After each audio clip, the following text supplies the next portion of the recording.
नमस्कार, आज मी बनवत आहे सोयाबीन किमा. तर इथं मी पाव किलो सोयाबीन घेतलेलं आहे. गरम पाणी करण्यासाठी ठेवले, त्याच्यामध्ये थोडंसं मीठ घातलं आणि आता हे सोयाबीन याच्यातून 1 मिनिटासाठी आपल्याला उकडून घ्यायचे आहेत. तर सोयाबीन आता चांगले थंड झाले की नितळून मिक्सरमध्ये फिरवून घेतलेले आहेत. कढईमध्ये 1 मोठा चमचा तेल घातलेला आहे, पाव चमचा जिरे घातलेले आहेत आणि आता हे 1 मोठा कांदा चिरलेला, लसूण, टोमॅटो बारीक केले चांगलं परतून घ्यायचं आहे. तर इथं मी आता हे मसाले घातलेले आहेत. लाल तिखट, कांदा लसूण मसाला, हळद, गरम मसाला आणि 2 चमचे पाणी घालून चांगलं शिजवून घेतलेलं आहे. तर आता हे फिरवून घेतलेलं सोयाबीन किमा आपल्याला चांगला परतून घ्यायचा आहे आणि 1 मिनिटासाठी झाकण देऊन शिजवून घ्यायचं आहे.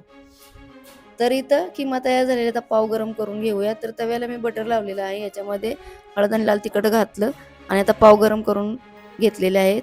तर ही रेसिपी खूप सोपी आहे, एकदा नक्की घरी ट्राय करा. व्हिडिओ आवडल्यास लाईक शेअर सबस्क्राईब करा. धन्यवाद.